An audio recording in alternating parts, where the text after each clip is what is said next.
Boa tarde, pessoal, mais uma vez. E faço minhas as palavras do Douglas quando eu falo que é uma grande alegria vivenciar algo assim. Poder estar numa igreja onde você pode ser você mesmo, ter os seus dons valorizados e podermos falar a respeito de teologia, que é algo que nós amamos. E a minha palestra de hoje será no Horizonte da Esperança, a vocação da igreja a partir da narrativa bíblica. E eu amei esse tema porque ele tem muito a ver comigo, com aquilo que eu estudo, com aquilo que eu já faço. Mas eu sou uma pessoa que eu percebo assim algumas conexões. Eu tenho uma mente muito analítica. E desde que eu cheguei aqui no sábado, eu percebo que tudo que está acontecendo, cada canção, cada coisa que tem sido dita, e especialmente as palestras que já foram ministradas, elas são extremamente conectadas com o que eu vou falar agora. Então eu vejo em tudo isso realmente uma perfeição de Deus querendo falar aos nossos corações nessa tarde. Crise vocacional. Essa é uma expressão bastante comum nos nossos dias e que reflete uma sensação experimentada por quase todas as pessoas em algum momento da vida, até mesmo no ministério. Talvez você já tenha experimentado isso, eu certamente já experimentei, mas eu ouso dizer que a igreja também vive uma crise vocacional. E eu acho isso muito ruim e muito perigoso. E diante disso, como nós vamos nos orientar? Como nós vamos discernir o caminho certo de tantas vozes, entre tantas narrativas? E nessa palestra eu quero falar para vocês da vocação da igreja, da nossa vocação, a partir da narrativa bíblica. E eu lembro que um dos grandes pontos de virada na minha jornada, de teóloga, de cristã, no início da minha conversão também, foi justamente perceber que a Bíblia não era apenas um manual de regras, uma coisa meio chata, um checklist do que pode fazer e do que não pode fazer, porque eu vim de contextos que a Bíblia era apresentada muito dessa forma. Embora é claro que a Bíblia contenha mandamentos e uma ética que é esperada para todo mundo que é parte da família de Deus. Mas o que me encanta, e especialmente como uma teóloga bíblica, é o fato de que a Bíblia nos conta uma grande história, uma narrativa. E como seres humanos, nós somos moldados por narrativas. Somos alimentados por boas histórias. Nós nos reunimos para contar histórias. Eu me lembro de histórias que eu contava na minha família de pequena e que até hoje, se a gente se encontrar, a gente conta essas histórias. São elas que definem o que é ser um membro da família Muniz. Então, você lembra das histórias da sua família e nós gostamos disso. E acredite em mim, a Bíblia tem a maior de todas elas. Mesmo em meio à diversidade de livros, são 66 livros diferentes, com toda a beleza de pluralidade de vozes, de gêneros literários que compõem a Bíblia, cada história, cada poema, cada canção, cada salmo, cada carta, todos eles apontam para um ponto unificador: a história do amor de Deus por sua criação. Uma história de esperança em meio ao caos das narrativas que nós estamos vivendo no mundo. Narrativas de poder, narrativas políticas, narrativas diversas, guerras de narrativas. Mas a nossa história, a nossa narrativa começa, é claro, lá no Gênesis, no princípio. Quando Deus cria todas as coisas e cria homens e mulheres conforme a sua imagem e sua semelhança. E conferem ao homem e à mulher a missão de cultivar e de guardar toda a boa criação. Aí começa a nossa história. E tudo aí caminha muito bem. Nós fomos criados para ser representantes de Deus. Adão e Eva manifestando o reino de Deus sobre toda a terra a partir do Éden com seus descendentes. Mas a gente sabe que toda boa história tem suas crises. E a nossa também tem. Lá em Gênesis 3, nós vemos que o pecado entrou no mundo. E junto com o pecado, morte, divisões, guerras, violência, sede de poder, desigualdades e todas as muitas formas de mal a qual nós estamos sujeitos.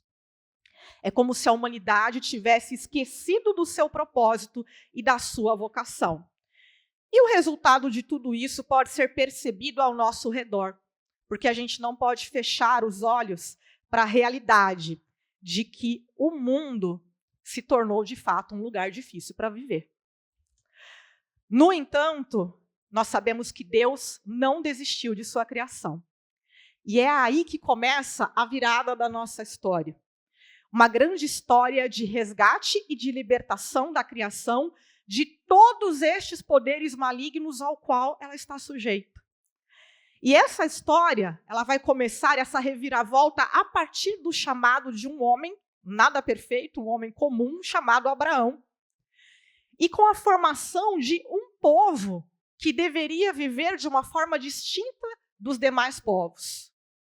Deus, particularmente, faz uma aliança com esse povo, dando-lhes de presente mandamentos e uma forma de viver que seria capaz de revelar o próprio Deus, atraindo todos os povos e todas as nações de volta ao Senhor. O restante dessa história, é claro que a gente conhece. Todos os erros e os acertos do povo de Deus estão lá retratados nas páginas da Bíblia. E nós sabemos que o grande final dessa história, o ponto alto, é justamente Cristo, como já foi mencionado aqui. Seu advento, crucificação, ressurreição e ascensão. Esses são o ponto alto dessa história. Cristo veio ao mundo para mudar essa nossa realidade e inaugurar um novo tempo. É chegado o reino de Deus. Um reino que não compartilha dos mesmos valores, conceitos e estruturas deste mundo. Um reino de paz, de justiça, de amor e de serviço. Mas nós sabemos que a história ainda não acabou. Pois ainda vivemos nesse momento meio paradoxal, que os teólogos gostam de chamar do já e do ainda não. Porque Cristo, de fato, já veio. E o reino de Deus, de fato, já está entre nós. Mas nós também sabemos que um dia Cristo voltará para que esse reino seja plenamente consumado. E diante disso, dessa história, eu quero refletir um pouquinho com vocês a respeito da esperança cristã e como ela deve moldar a nossa vocação e a nossa missão no mundo. Nós, os cristãos, somos o povo da esperança. E se não formos, tem alguma coisa de errada com a gente. Nós somos os portadores da única mensagem, da única narrativa realmente capaz de trazer vida. Ou como afirma o pastor Brian Zand, a história cristã oferece a narrativa da esperança. É essa história da qual fazemos parte quando acreditamos nessa história e entramos nela pelo batismo e tornamos-nos participantes dela. E a partir de então, a Bíblia não é mais apenas um livro antigo com histórias de pessoas que eu não conheci, de uma cultura tão distante da nossa, mas ela se torna a nossa história também. E isso faz com que a nossa presença aqui hoje seja uma continuação dessa história. A esperança é também um dos alicerces da vida cristã. O apóstolo Paulo menciona a fé, a esperança e o amor como dons de Deus para o seu povo, que nos capacitam a ser exatamente aquilo que nós fomos criados para ser. Mas a esperança cristã não é escapista, ela não é ingênua, ela não é utópica, e ela também não deve ser confundida com o otimismo, porque nós não negamos a realidade do mal. E se fizermos isso, nós teremos um grande problema. Em seu livro, O Espírito da Esperança, o filósofo Byung-Chul Han afirma: o pensamento esperançoso não é otimista. Ao contrário da esperança, ao otimismo falta qualquer negatividade. Ele não conhece dúvidas nem desespero. Ao contrário do otimismo, a esperança representa um movimento de busca. Ela se dirige ao não nascido, põe-se a caminho do novo, do completamente diferente, do nunca sido. Então a esperança nos coloca em movimento. Ela não nega o sofrimento, nem a mensagem da cruz. Pelo contrário, ela enfrenta tudo isso de frente. E assim acaba se diferenciando de falsas promessas de uma teologia que, como nos lembra a anglicana Fleming Rutledge, assume as formas de um gnosticismo moderno, um cristianismo sem cruz. Antes, a nossa esperança é realista, mas ainda assim aponta para o Deus que declara: eis que faço novas todas as coisas. A nossa esperança também é uma esperança pascal. Como diz N.T. Wright, a Páscoa diz: bem-vindo ao novo mundo de Deus. E com isso somos convidados a provar desse amor por nós mesmos e oferecê-lo ao mundo como a grande mensagem do jubileu, a mensagem da esperança, enfim. E como nós sabemos, após a Páscoa, Cristo foi elevado aos céus. E no dia de Pentecostes, que a gente inclusive cantou sobre isso hoje, falou sobre isso hoje, a igreja recebeu a promessa de Jesus, o poder do alto, o Espírito Santo, que se torna a presença de Cristo em nós e a capacitação para continuarmos a missão do próprio Senhor. O missionário Leslie Bilbing afirma que a missão pode ser definida como esperança em ação. E eu acho esse um termo muito interessante. É todo o nosso modo de viver, de agir e de falar que decorre do fato de que já recebemos a primeira parcela do tesouro prometido, que Paulo chama de o penhor do Espírito, o primeiro fruto da colheita prometida, e de que podemos, portanto, trabalhar e esperar, tanto com entusiasmo quanto com paciência, pela plenitude do que Deus prometeu para toda a sua criação. E é aqui que entra a nossa vocação como igreja. Os nossos cultos, as nossas práticas e a nossa liturgia precisam apontar para esse futuro. Precisam ser um irromper profético em um mundo sem esperança.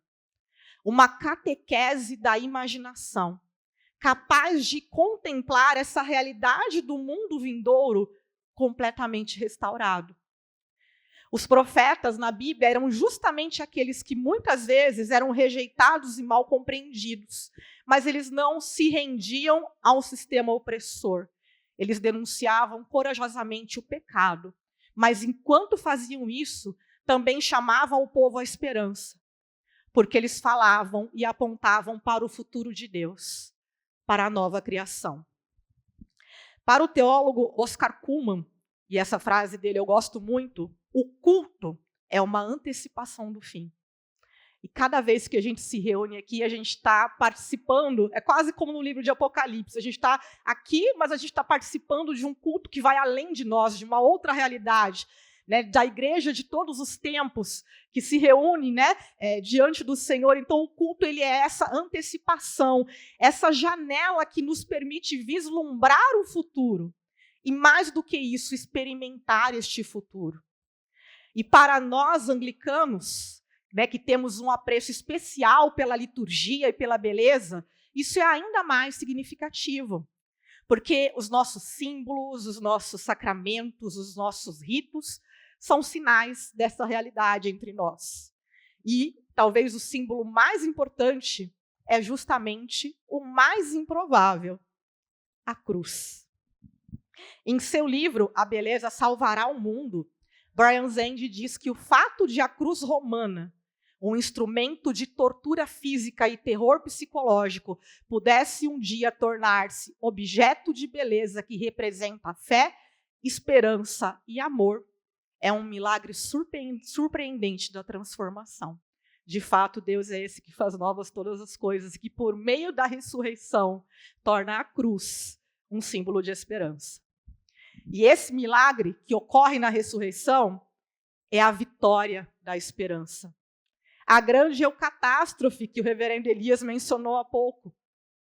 E em meio a tantas narrativas conflituosas, a uma sociedade tão envolta em ansiedade e medo, nós somos o povo da esperança. O medo, ele é opressor. O medo é uma ferramenta de dominação. O medo nos aliena. E sim, existem motivos para termos medo. Basta você abrir um jornal que você vai ter milhares de motivos. Situações de guerra, situações climáticas, fome, questões econômicas, enfim. Mas Deus nos chamou para viver e pregar, não o medo, mas a liberdade que vem do amor. Para um mundo que parece fora de controle, desesperado, como afirma Walter Brueggemann, a esperança é a profunda convicção religiosa de que Deus não desistiu. Deus não desistiu. Há um futuro de paz e de alegria para além desta realidade. Um futuro que não é uma possibilidade, mas uma certeza. E fazendo como os meus irmãos já fizeram aqui, lembrando de um hino, e eu também gosto dos antigos, porque ele vive, eu posso crer no amanhã. E assim vivemos no horizonte da esperança. O horizonte pode ser definido como uma linha, como um limite entre o céu e a terra. Mas também, metaforicamente, ele aponta para novas possibilidades, para um futuro. E quando a gente olha para o horizonte, a gente olha em busca de esperança. O horizonte é, portanto, uma intersecção entre céus e terra, apontando para o novo de Deus, para essa realidade escatológica de que um dia toda a terra se encherá da glória do Senhor. E de que um dia, como nós oramos todos os domingos, céus e terra serão uma só realidade. E uma cena muito emocionante do Senhor dos Anéis, e já foi falado aqui que eu sou fã, e sou mesmo, no filme As Duas Torres, há um momento em que há a batalha no abismo de Helm. E tudo parece perdido. Os homens de Rohan estão ali, praticamente já perdendo aquela batalha, e um monte de orques e exércitos inimigos poderosos, muito mais numerosos do que ele, e simplesmente parece que a esperança tinha acabado, tinha desaparecido. Para quem estivesse ali, parecia o fim de tudo. Mas Gandalf, que é uma figura quase que profética, havia deixado uma instrução para Aragorn. Olhe para a minha chegada ao nascer do quinto dia, ao raiar do sol, olhe para o leste. E justamente ao nascer daquele dia, uma luz brilhou. Eu não sei quantos de vocês viram o filme, mas é um momento em que Gandalf aparece assim na colina, uma grande luz se ilumina, e junto com ele, todo um exército trazendo a reviravolta e os reforços que permitiram ali a vitória daquela batalha, que parecia impossível. E, de fato, as trevas e o mal no mundo nos parecem uma batalha impossível, mas ela já foi vencida. Para nós cristãos, é claro que essa luz que surge no horizonte é Cristo. Ou como observa Leslie Newbing, é a luz que brilha sobre nós, em virtude do fato de que o nosso rosto está voltado para o brilho que já ilumina o céu oriental, com a promessa de um novo dia. E quando eu recebi o convite para essa palestra, eu me lembrei imediatamente dessa cena do Senhor dos Anéis, e me lembrei também de uma tradição que eu acho muito linda, do cristianismo oriental, que é a tradição de orar e até mesmo colocar o altar voltado para o leste, voltado para o oriente. Porque há vários textos que nos apontam, Cristo como sendo esse que vem do Oriente, como sendo este sol da justiça. Então eu acho isso uma prática muito interessante, e é uma prática muito antiga da igreja, testemunhada por vários pais da igreja, inclusive. Então, o Oriente, ou o leste, simboliza o nascer do sol, o sinal da vinda de Deus, o sinal do novo dia, da nova criação.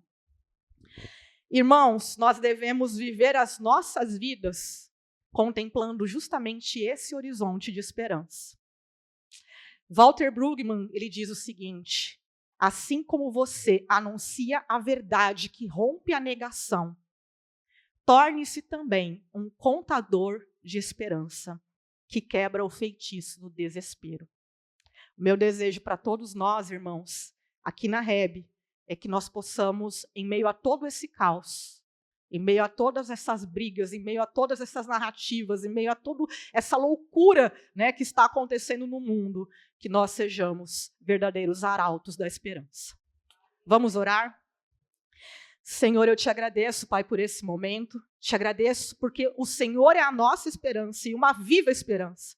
Te agradeço, Pai, por nos reunir aqui como teu povo e que o Senhor nos abençoe, que o Senhor nos ilumine, Pai, e continue falando aos nossos corações como tem feito desde que nós chegamos aqui. Eu oro e agradeço em nome de Jesus. Amém.